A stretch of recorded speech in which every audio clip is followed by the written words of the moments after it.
Actually, I didn't even tell you this. This is the first episode of season 10 of the Woo, woo, Storytelling woo. Lab. A very special guest because of this first episode of this season. So, Heather, welcome to the show. It's good to see you and connect with you officially. It's an honor, and I think we connected because you said something about needing more Southerners on the show. So I just thought, I, I we got to do definitely what we said, got to do here. where are you based again? Augusta, Georgia. So I'm not far from Augusta. you. Augusta, Georgia. Yeah, not Hmm. not far at all. No, I heard just a teeny tiny bit of that little twang, and it always catches my ear when I hear that, and I get very excited. So Let me yeah, tell you we something. I was just in yeah. Lexington, Kentucky, and I was in the airport, Uh-huh. and this dude was with this long. Oh, anyway, just a long conversation about something. And he goes, "Where are you from?" And I said, "Augusta, Georgia." And he goes, "I could never tell. You don't have a Southern accent at all." And I'm like, "Only in Kentucky would they not hear Georgia accents because they have their country." Well, I think you might be like me, where we work in the professional world quite a bit, and it kind of ebbs and flows. It comes back, but when we get around our people, or we get excited, It's or strong. mad, or drunk, then in It's strong. those moments, it tends to reveal itself. Because I've heard that too, and I've had that same interaction where people are like, "What are you talking about?" Like Hmm. it's right there. Anyways, welcome, Southern Belle, to the Storytelling Lab. I have a lot of things I want to talk to you about, and I'm sure that this will go many different directions because it seems like you're involved in a lot of different aspects of what you do. So, an interesting question that I often kind of kick off these conversations with, that I'm genuinely curious about, because I still struggle to answer this question. To be fair, is how do you, like, if I met you Hmm. in where did you meet that person, in the airport in Kentucky, and I asked you what you do Hmm. for a living, which is not like I'm a bricklayer or I'm a doctor, right? It's kind of like, how do you answer that question? I help visionaries execute on their ideas. So you have big, crazy, wild ideas that you want to put out in the world, but you're a visionary. And so sometimes you get hung up on, oh my God, I got to set up a landing page. And oh my God, I got to have this email funnel, blah, blah. I'm the integrator for those folks. So I have a Mm. gift for leadership and I understand that vocabulary of visionaries, but I'm also very type A organized and a doer. So I'm that bridge between big ideas and execution. Now, I Oh, probably wouldn't say that in the airport. right. Probably what I would say is I work with business owners in their processes or their systems, but that don't sound as sexy. No, that's very boring. I like what I said before. I should sit with Yes, that. It's a yes, better and story, I isn't felt it? like you had rehearsed that before, and also like the integrator. That's a great term that you It's use not a there. term I came up with. It's from rocket fuel. So there's visionaries and there's integrators. There's people who have big ideas, but they're not Oh, necessarily good at the execution part. And yeah. integrators are good at the executing, but sometimes struggle with the vision part. And I'm kind of weird. I'm good with both of those worlds, and I'm usually the bridge between them. Oh, that's exciting. It's very true. I've seen that reflected in a lot of different fields and areas that I've worked in. There generally is there generally are those two roles. Hmm. When you say the word visionary, when you say that, I can't help but think like Steve Jobs, like big picture dreamer, that type of visionary. Is that what you mean, or can anybody be a visionary? I don't know if anybody can be a visionary because that's Okay, like fair. I don't know. I would, my gut says people aren't all bent towards that. Um, there's some folks who came out of the womb bent a little different, and they have this audacity to believe that they can change something about this world. And not only do they have the audacity to believe that, but they have the gut slash ignorance, and I mean that in the most loving way, to think that they actually will and can and start putting action to it. I love those people. These are folks who usually fall in love with some kind of industry, whether it's music or entertainment, or whether it's mental health therapy or etc. But they see something wrong with it. And they're like, you know what? I want to be a change maker. I want to be a leader here. And I want to do things a little bit differently. So they got a mission, they got a chip on their shoulder. And they're just excited to change everything about it. But usually it kind of sometimes they get stuck there because they don't even have the manpower to execute on it, or their personality isn't set up to sit at a computer for 5 hours and set up a landing page. Heard that. Um, what's your background? Like, what led you to? Why are you laughing? Is that a You're hard like, question to who answer? are you? Background, Where are you from? yeah, Who's your parents? mental health therapy. So I was Oh, went to school to be a therapist. I loved it.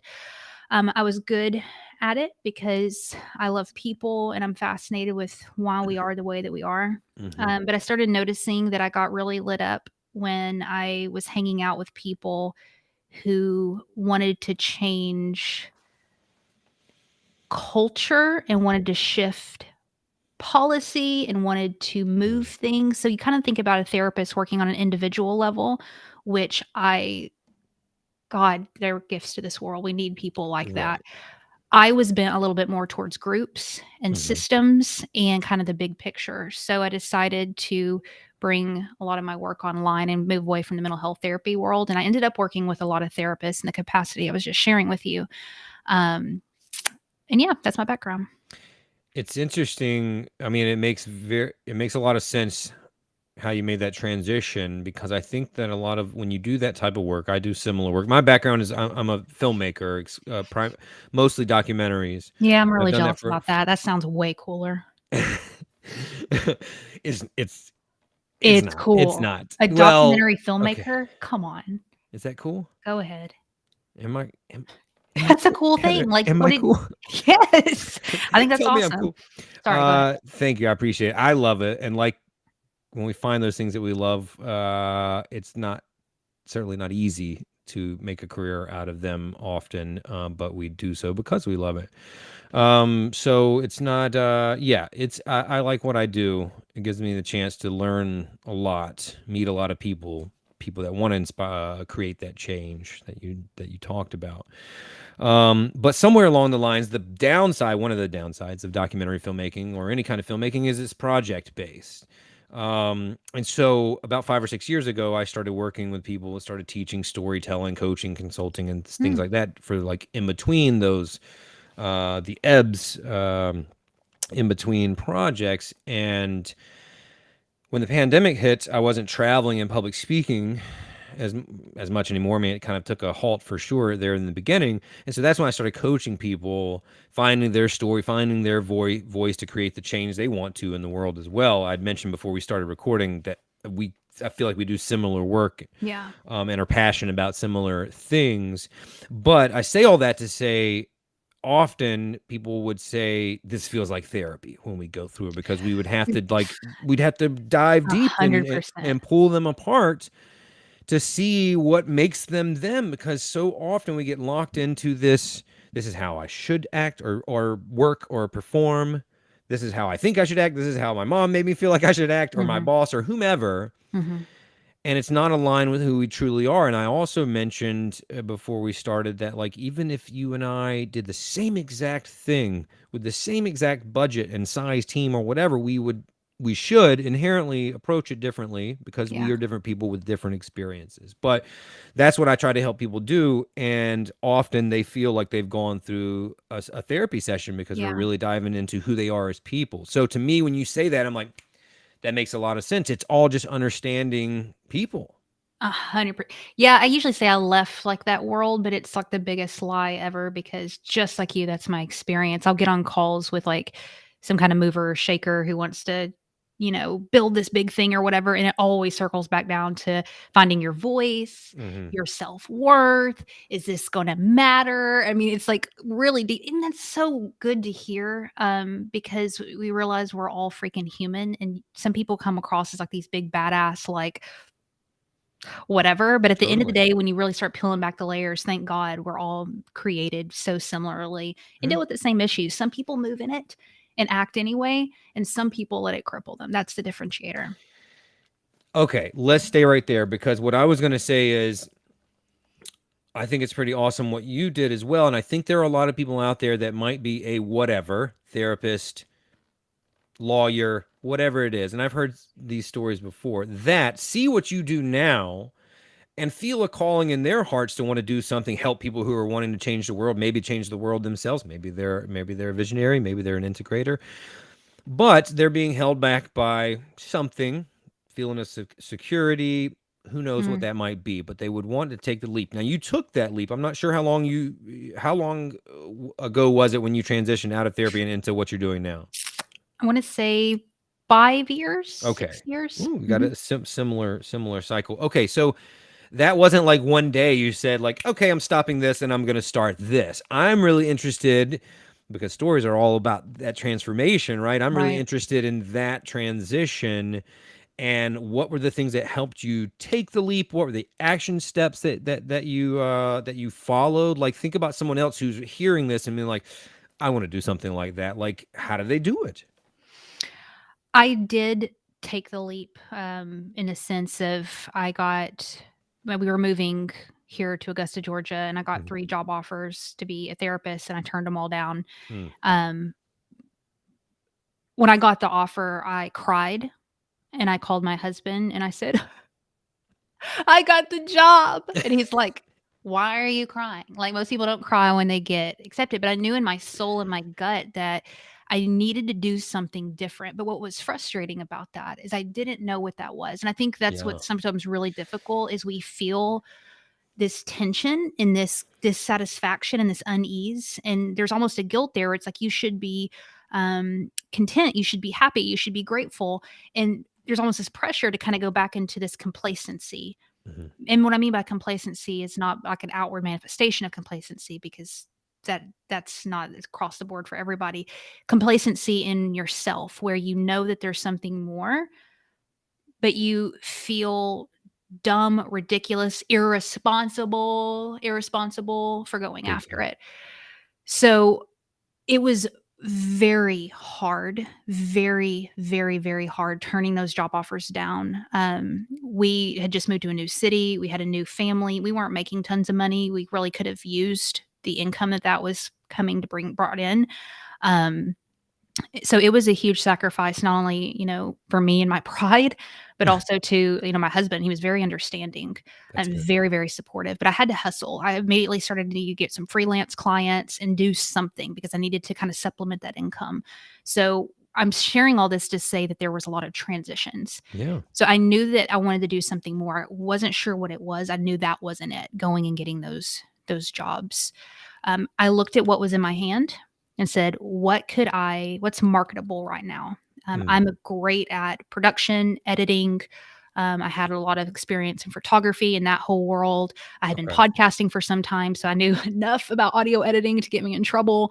So I immediately started getting freelance clients in that world. Okay. That's not what I wanted to do full Mm, time, but it gave me some space. It gave me the freedom to kind of explore. And that was 5 or 6 years ago. And like fast forward, it's been a hell of a ride and a lot of transitions and iterations there.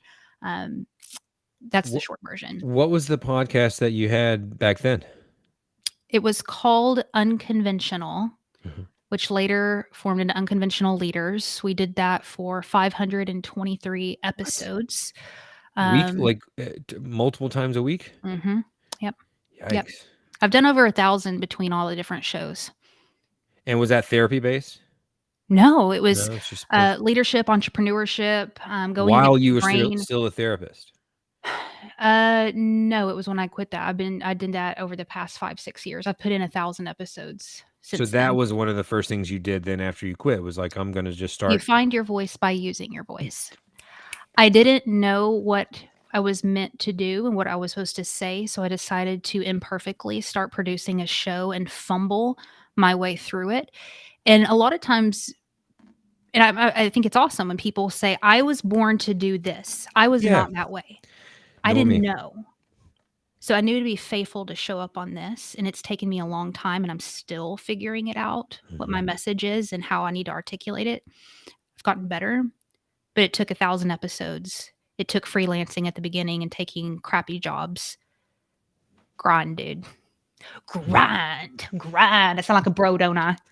Hustle, So eat a hustle lamb. bro. You're a hustle bro. No, I'm not. Yeah. Dude, No. that genre, if we will, is so like I don't know. I don't even want to veer into that because it's just so frustrating.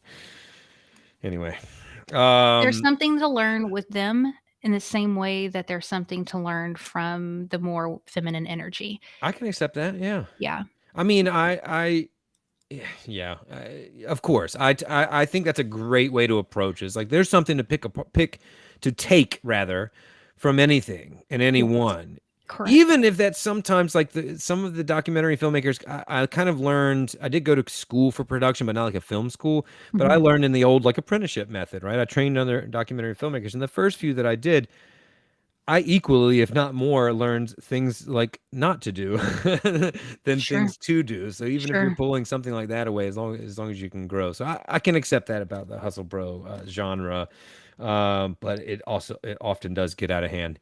Um, quick question: what is that image behind you? It's like, This yeah, yeah, yeah. You have to uh, describe it for those that aren't watching but listening. Frank Moth is a couple out in Europe, I believe, Hmm. and they have their identities hidden. One of them's called Frank, and the other one's called Moth, and they make art just like this, where if you're listening, it's a woman and there are a bunch of, it's like a plant coming out of her head. For Hmm. me, I kind of regret getting it now because now all I see is her nose and like just it's really distracting. But when I first saw this, I thought about inspiration and ideas. And Yeah. I do flow with a lot of masculine energy. I had mentioned before, I'm very type A. I'm organized. I'm a driver. I move things forward. If you tell me there's a project, we'll have a folder and a spreadsheet and a plan by 6 p.m. today, and I will put you in ClickUp and you'll be assigned something. However, what I've been trying to tap into a lot more is my feminine energy and my ideas, my inspiration. And so that Yeah. kind of reminds me to check in and remember that there's something else at work.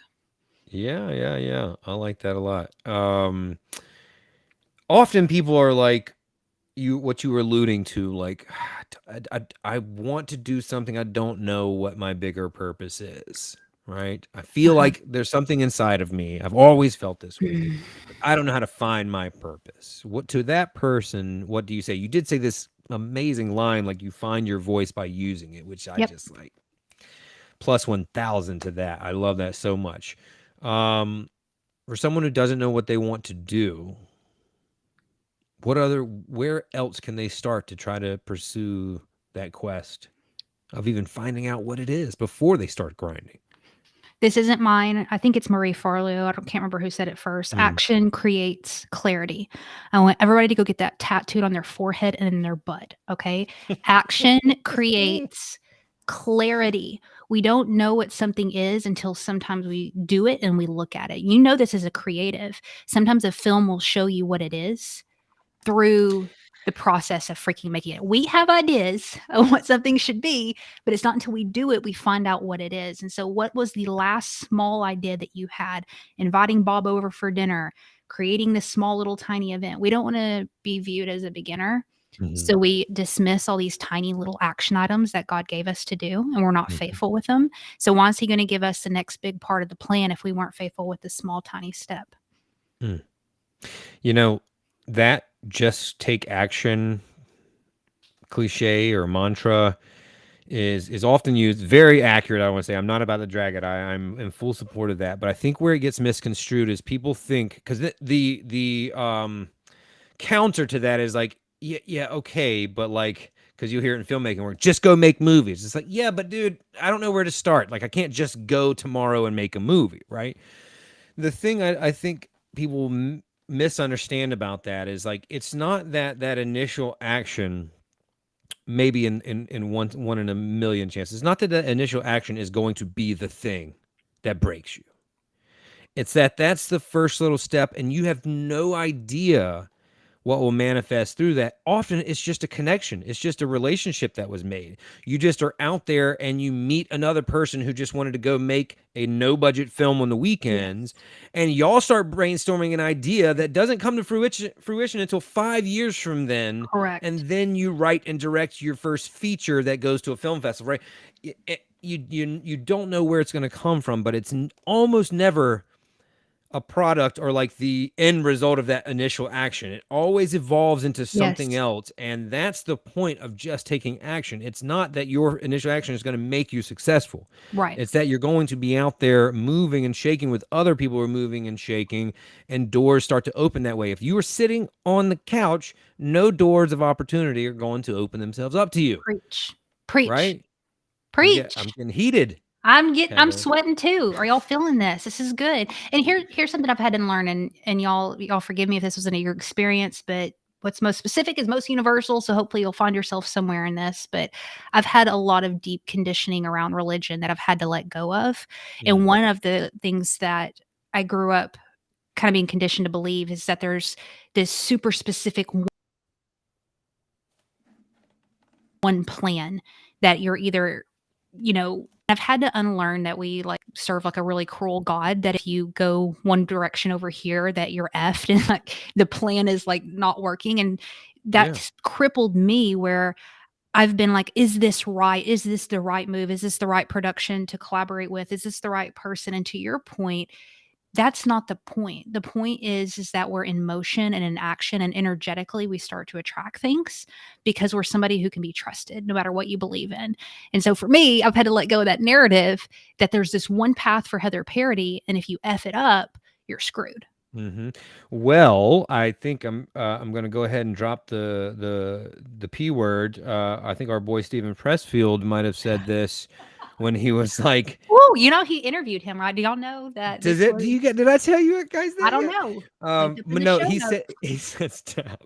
He said something like, when you forecast, thinking about where you're trying to go, not visualizing it as like one dot, one little point, but Mhm. rather a horizon that you're trying to reach, because that thing that you may land on may be just adjacent to where Right. you started. But so Right. often we think that it is one path, as you just said, and if we don't do that, we think it's a failure, Mhm. and that our life is a complete waste, right? And it's like you don't know where you will end up, right? But the Correct. point is to go towards that horizon, right? That's a destination you can reach without it having to be that single tree. Also, you might get there to that single tree or that single point and realize it's not what you thought it was, Yes. right? Actually, Correct. this tree is dying, right? I thought it looked beautiful from afar, but I get here, it's not what I wanted, right? So that you can't lock into that. And I also want to plug this. I have questions for you about books as well. I'm reading one right now that I have to just mention. I'm only like two chapters in, but by what you just said, it's called The In Between, and it is a story. Nurse Hadley, she's a hospice nurse. It's it came out very recently, and so she tells the stories. Each chapter is like a patient of hers that Mm. she helped transition, the in between, right? And she's telling these super powerful stories about what happens. But she had that same struggle because she grew up in a very Southern religious Yep. household, as we all did. And her life, through her major curveball, when she got this is not really a spoiler alert, but she got pregnant at like 18 or 19, and she thought her path was this one certain way. Mm. She said almost exactly what you did, and I think you, first of all, you would love that book, and I think really anyone else would too. But it's the sharing of these significant stories and moments of someone very specific point in their life when they are transitioning to the other side, and the lessons that we can learn from those moments. And it is like, I'm two chapters in, and it is so powerful. Mm. But I think that's a great point that you made, that too often people do is lock themselves into believing that it can only happen one way. Right. I mean, isn't it a Southern saying, there's multiple ways to skin a cat? I don't even know where that originates from, but it's And you know this too as a professional. It speaks volume when you have the initiative to create a body of work. mm, And even if that body of work is not top of the line or perfect, it shows character that you've taken initiative. And even if you have a freaking cell phone, that you're making stuff, yeah, and people respect that. I think people are way more forgiving of limited resources and less totally. forgiving of people who are just lazy and waiting on perfect moments. Mm, I agree with that. I know that a lot of your content is about creativity, about Yeah, I how love to, it. Do you like it? You yeah. love it too. Okay. Well, you Yeah. have to. I mean, it's my world, right? Yep. Yep. Um, but I also, I also kind of help people that I don't label it as such, but it is helping people that aren't necessarily creative, because I kind of, who I seek to serve, and I learned this through documentary filmmaking like the hard way, is when I came out of my last feature film, or my first feature film rather, I was like, all right, that was very hard to do completely by myself. Like, I need to take these lessons I've learned and try to use them in a way that like helps people. And that's when everybody started becoming content creators about 5, 6, 7 years ago. And Mm. not all of them are writers or Mhm. artists or filmmakers, right? So my people became the people who were like under resourced, overwhelmed, Yep. trying to connect with people through video often and not knowing where to begin. So I just try to chill them out and understand how to tell stories and speak from the heart. So being creative is obviously a part of that, but I love a lot of the content that you create based on that. And I just want to start off with like, why should one be creative? What is the purpose? Like, what is it? Why? You are limited in your ideas and the quality of those ideas if you don't foster creativity. So you have a business and we limit creativity so much to like, I'm good at camera angles. Sometimes creativity manifests its way in thinking outside of the box about a problem or connecting with somebody in a unique way that someone else hasn't. So if you want to move the ball forward in any endeavor, you're limiting yourself by not tapping into your creative potential. And for me, the reason I love creativity so much, I'm geeking out. Like, I would go to your film set and just watch all the cameras, and I love sets. I love that whole world. I think it's incredible, absolutely incredible. But what's really captured my heart about the creative process is that there's a deep tie to spirituality there for me. And when I Mm, deconstructed from a lot of stuff and kind of removed myself from the traditional church building, I found God again through creative work because I felt like it was the gap between like our effort and our understanding and our logic and what we force and strive for. And there's this weird space over here where sometimes inspiration hits you and they call it the muse, and that mystery and that wonder and how to foster that is a very spiritual practice for me. And it's kind of like a church, I yeah. guess, now that I don't go to church anymore. So that's like the personal side to it. But if you are thinking I'm weird and woo, the practical side to it is you're limiting yourself Yes. if you're not creative. I'm so glad you said it that way because I would have taken it there had you not. That often, if I'm in business, I think like, oh, well, that's them. That's Right. something else. That's the Correct. musicians and the visual artist whose art I can't understand because it just looks like shapes and colors. And it's like, no, this is how humans think, right? This is Right. how we solve problems. That's the best, one of the best things that you've said. And then when you put it in that language, then they're like, oh, maybe I should be creative. Also, you said how connecting with people in a different way. I think is what you Yeah. said. Can I So give you an example? yes. Something you did with Stephen Pressfield, linked up in the show notes is his conversation with Stephen Pressfield. At the very beginning of it, you decided that you were going to connect with him by bringing in your hometown and his hometown and having a connection there and having this conversation that I've heard so many interviews of his. I've never heard him say before. That was a creative decision on your Hmm. part, right? Hmm. To bring that in. I have a little bit of chills right now. Thank you for saying that. I'm. It means a lot. I also have heard a lot of those conversations. Here's what. I'll zoom out first. Um, when we aren't really aligned with our true self, authentic self, we try to emulate what other people do. Hustle this gives hustle bro genre all over Ooh, again, you right? don't We like try them. we try we try to do someone else's morning routine and someone else, the Right. way someone else approaches anything and not really ask ourselves like, oh, but is that what works best for me? So similarly, when you interview somebody like that and a guest like that is on all big shows that I look up to, they ask a lot of the same questions that are kind of easy to ask, especially for an author, right? You're talking about the book and you will get a lot of the same answers, which are always great because of the person's content. They're what they create is great, right? So I'm looking for a way to stand out. I mean, part of it, I'll be honest, is self-serving. Like, I don't have the numbers that maybe those shows do. One, how can I make my show different for the Mhm. audience that might find this? And also, I fully believe I have conducted over 1,000 interviews in my life, and still every day, even just now before we started in a new venture that I have, and without question, the best way, the most effective way to get the best answers is to create a genuine connection.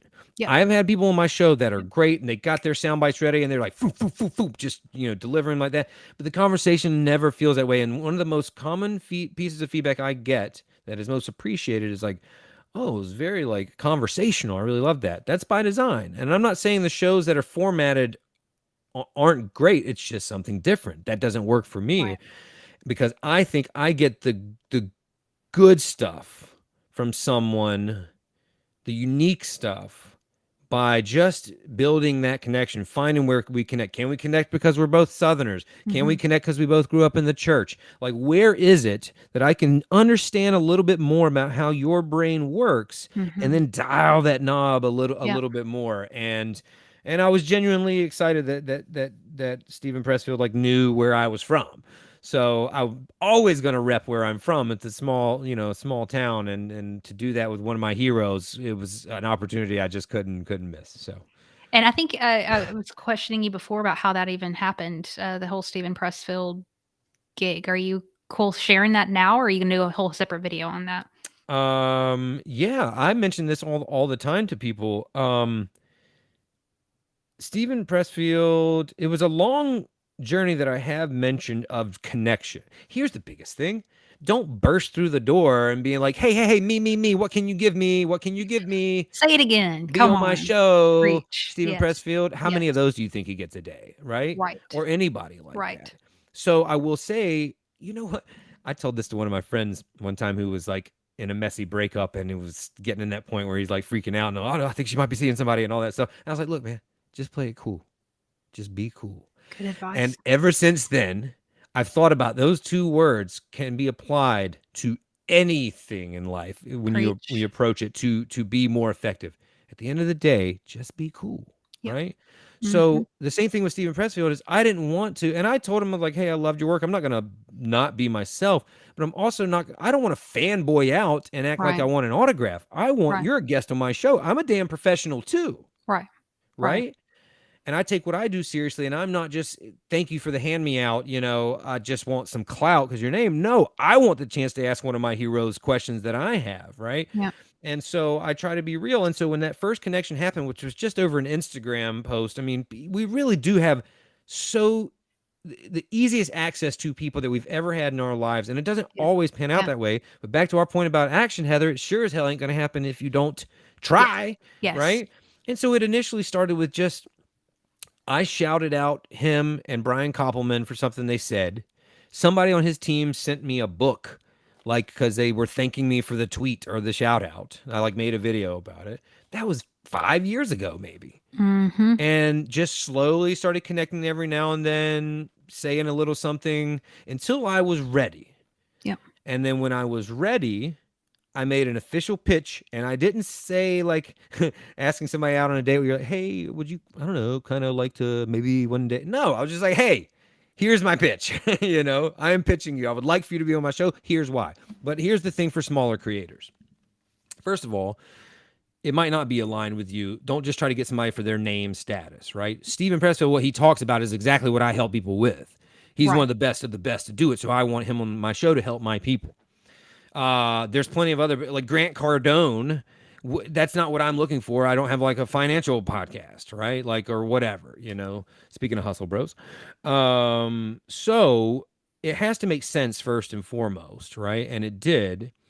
And I can't compete with some of the other bigger podcasts he's on in terms of numbers, so I just call it out. I also don't try to lie and falsely boost myself up. Hey, I don't have millions of downloads. I'm in thousands of downloads, right? Because we have a good fan base, but it's not huge. However, 100% of them would be interested in your book, right? Brilliant. Yep. So that's Yep. the difference. If you're on a huge show, they might like the reel that they post of you and they might like it, but you don't know what percentage of them are going to buy the book if the show is just about having big names. Yep. It depends, maybe on Tim Ferriss's, maybe not on someone else's. I Right. don't know. But on mine, I can say that 100% of those people would be interested and most likely buy your book. And not only that, I'm going to get a signed copy and I'll give some away to people, right? To just make it more, so you lean into them, you give them a reason to, and then you respect them. And if they don't, you don't badger them, or if they don't respond back to you, but you try to find that point of Yeah. connection of why it would be beneficial to them. When you don't have the So numbers, good. you have to be, what's the word, Heather? Creative Mm-hmm. in your approach to Mm-hmm. making that connection. This is exactly out of what you just said. Like, I can't say like, hey, I've got a million downloads a month. Right. That's why you should use me. Right. But yeah, and he was a good guy. So, but I say that to people a lot of times. It's like, you have access more than ever now, but you do have to be creative about how you approach people, and you should think about why. You got to put yourself in their head. Why would they? That was like a mini master class. I hope everybody I'm really like sorry. I soaked. feel like I got very excited. No, don't. I think we need to start shouting that message out a lot more because there's a lot of life lessons in what you just shared. I mean, I don't even care if you don't have a podcast. What you just said, you planted a seed a long time ago and you were patient. You were incredibly patient and you built a relationship with somebody. These are human Absolutely. beings. And we have to remember that people are listening to us, people reaching out to, they're people. And you built a relationship with him Yep. that he actually has mutual respect for you now. Where if you ever see him out in public, when you see him out in public, there is a real, genuine Mm-hmm. connection there. I Thank had, you for yeah, sharing all that. absolutely. And there was another part I'll quickly mention. Like, one time I just commented and he commented back and just said thanks through Hmm. through DM. And I said something about Durham, which is where he spent his time driving the truck for a long, long time. And he was like, yeah, we were just back there. It's changed a lot. Like, we just had a Hmm. conversation about nothing. Yep. Yep. And then I let it go. you know Good. Brilliant. I let it go. And the Brilliant. thing about planting a seed, this brings us back to that image behind you. And I do love that, because thoughts, connections, all of those can be treated the same way, right? Even Mm, what we're trying to build is planting a seed. And I also used to talk about that when you plant a seed, there's so much trust involved, isn't there, Heather? mhm, Like, mhm. you just put the seed in the dirt and then you pour water on it Yeah. and you make that dirt muddy Yep. and nothing happens. Yep. And you do it tomorrow, nothing happens, except you're just getting muddy. Nothing happens for like so long. And to the point where you're like, is this thing, I don't know if it's going to work. And then one day, it's just a teeny tiny little green sprig. And you're like, right? And Yep. then the Yep. point from that tiny sprig to that full plant to then where it blossoms and yields fruit or flowers goes much, much faster. But that first few weeks is really tough, and you got to stick in there with it and trust it and just trust the process. And then when it's time, then you pluck that apple off of it, right? I waited So good. to the right time with him, but I built that relationship, and so I think that's why that's why it worked. I also want to point out you mentioned not fanboying, boying, boying over him. I don't know who said this, but someone, it was a celebrity, said that whenever they first meet somebody as a fan, they'll always see them as a fan. Yeah, And that stuck out to me because you think about in our little personal development world where we crush over Steven Pressfield and Seth Godin and all these people, it's the same thing. Like, oh my God. That's what they'll see you as moving forward, and how do you want to be presented as that forever? Or do you want to be seen as somebody who, again, to your point, is a professional in their industry? absolutely, absolutely, and make a real connection with him because, I mean, for me, those people like I I yeah, I think I can say this with you and you'll handle it just fine. Like, I see myself in the same light as them, right? I'm Sure. not at the same stage, but Sure. like, I want to be where they are. They don't seem that far off from me. Like, I don't have this thing where they're like superheroes and, oh, I wish I could be that. I'm like, oh no, I want to be that and I'm going to try to learn how to be that. So I see us more as peers than we actually are. Or like, Hmm. it's like this. I see us with the potential to become peers. Yeah. So when I make that relationship with Stephen Pressfield, like, when the time comes, I may call on him for more professional or more serious advice. Hmm. You know, it's like that. Same with Seth Godin. It's like I'm not going to shoot my shot when there is nothing to be gained from it, Right. right? Right. I would rather set it up for us to really like play a game together one day and not just Yeah. go, shoot one shot out there in the backyard court and then all right, see ya. Yeah. Thanks for the autograph. Nah. Yeah. Yeah. And I Let think me that this for all of us, we can learn so much from those people, but only if we treat them as people and see ourselves in their light. right. I wanna dig in a little bit deeper to that, what you just said, and ask you a question, if it's okay, Yeah, yeah, because yeah. to bring it back full circle of what we were talking about at the beginning of those beginning stages of kind of self-doubt and questioning what you should do or whatever, for you to be able to say, and I fully resonate and agree with you, and it's my experience too, that I'm at a point where I can acknowledge that somebody has a different stage than me, but there's not this worth thing of like, "Oh my god, they're better than me anymore." I'm like, I'll be joining you soon, right? Yeah, Like right. I'm there. It has taken me years to get to that point and build up that confidence, as I'm sure Yeah. that's your experience as well. So I Yeah. would love to hear, here's my podcaster coming out, so I forgive me know, for I know. taking I over. love it though. But I'm curious, like for you to get that kind of resolve within yourself, what has that taken? Whew. Like anything, it is a daily practice, right? You don't stay in shape by working out super hard one day or it just happening one day. Like it's a discipline and it's a practice, and you have to constantly show up Mm, and also be forgiving. And remember, it's a long game. So I can't say that I'm even there yet because I'll probably have to wake up tomorrow and do it all over again. of course, yeah. That's what it is. And yesterday was a very challenging day. So I probably felt less so yesterday. Today I'm in the middle. Tomorrow I'm, I mean, that's the thing. Ooh, there's this like visual that's been going around that's like, it's just circles in a sequence that are full, like they're all colored in, and they're like, this is what people think consistency is. And then Yeah, I love a that. second line where there's like a quarter full, all the way full, half full, an eighth full, and they're like, but actually, this is what consistency is like. And the point is that you show up to some degree, to some Mhm. capacity every Yeah, day. You can't give 100% of yourself every single day, right? So this is very similar. Like, so I say that to say, like, even my confidence in how I view myself might ebb and flow, and I just have to remind myself that these people don't have superpowers. They just right. have been doing what they do longer. They have a better strategy, and they didn't give up. And back to why we love Stephen Pressfield so much is because he is one of the best at opening the curtains and showing you.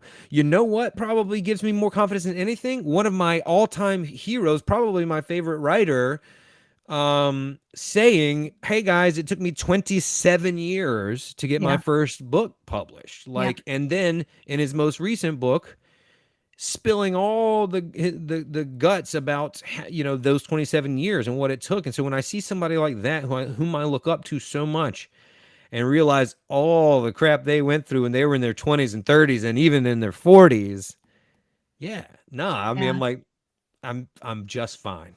I am Preach. just fine where I am, you know. Amen. Thank Yep. you. Sorry, I Yeah, didn't mean to you're hijack the quite you, conversation. no, you're quite welcome. I knew that we would get along just fine. What are you focused on? What is the way you're trying to shake up the world currently? I have recently had this realization that my gift is to stand beside the people that I admire and help them.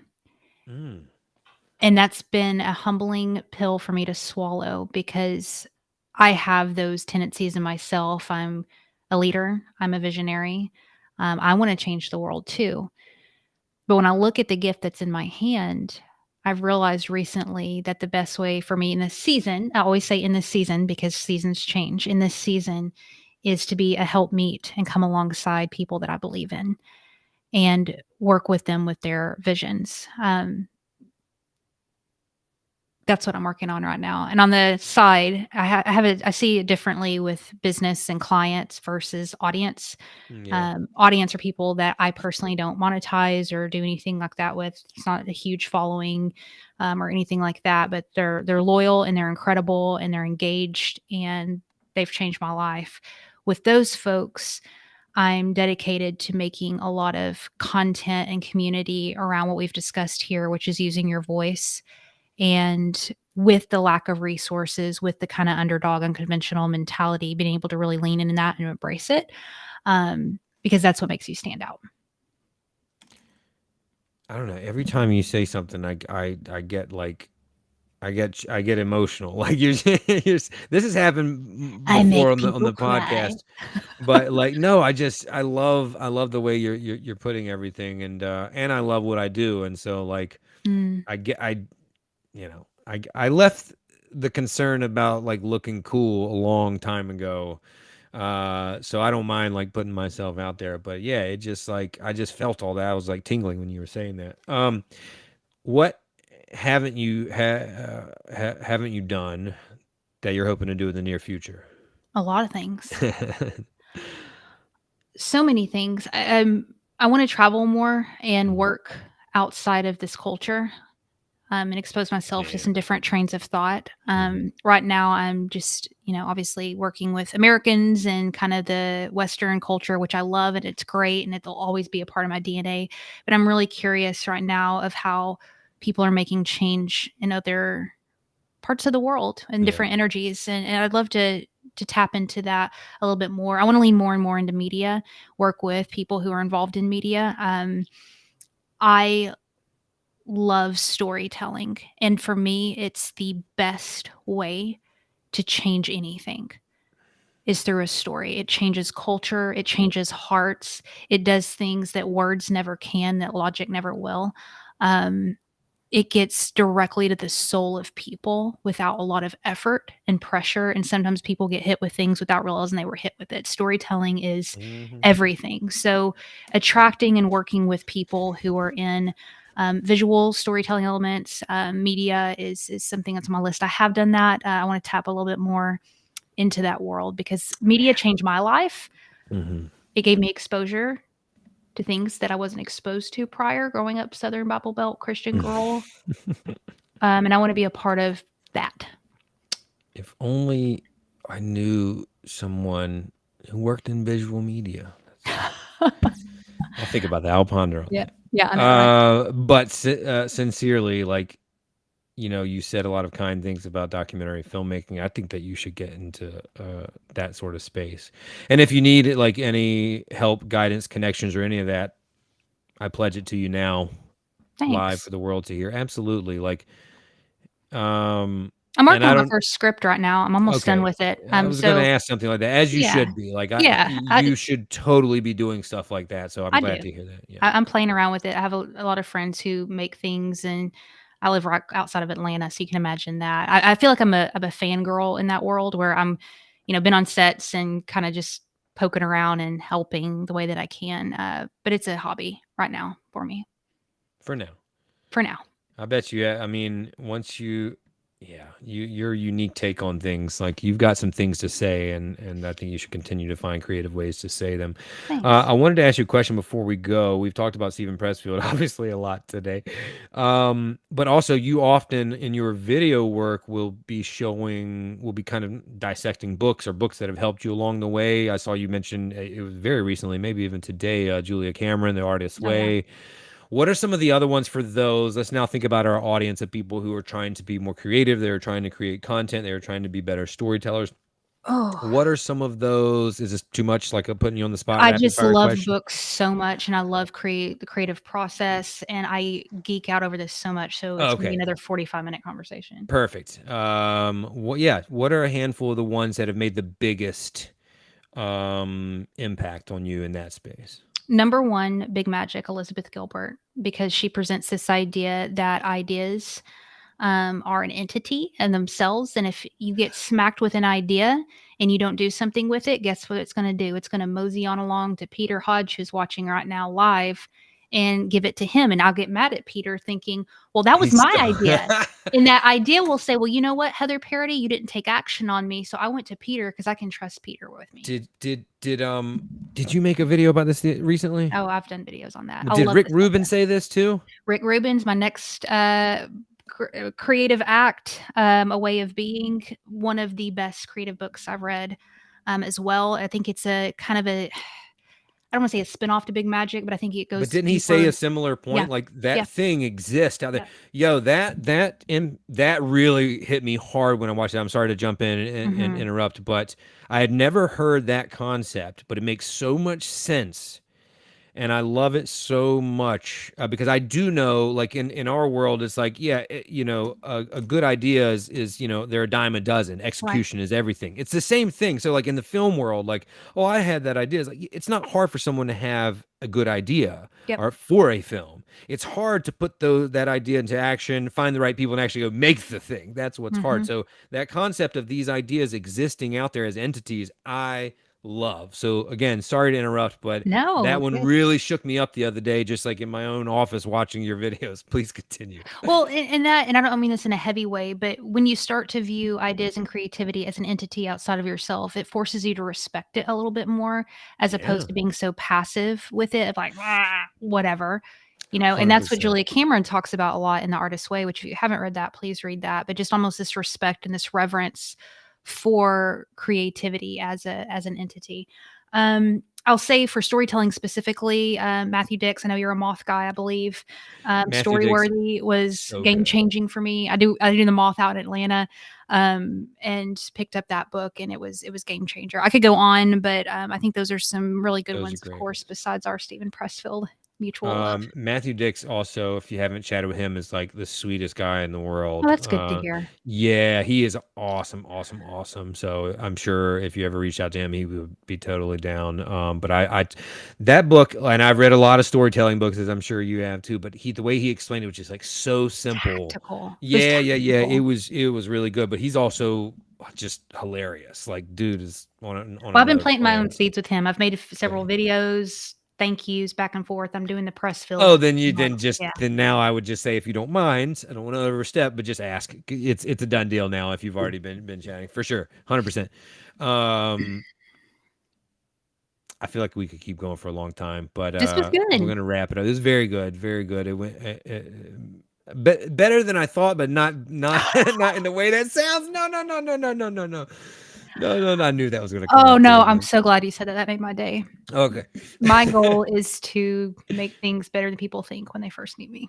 That's Yeah, awesome. I knew. How about this? I knew it would be good, but Yeah. it was great. Come on. Come on. Thank you so much. If you don't Mm, mind, will you stick around sure, after we hit sure. end? But for everybody listening, Heather, we appreciate you.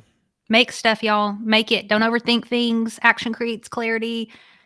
Just go after it. Have fun. Enjoy it. It's not that serious. Perfect.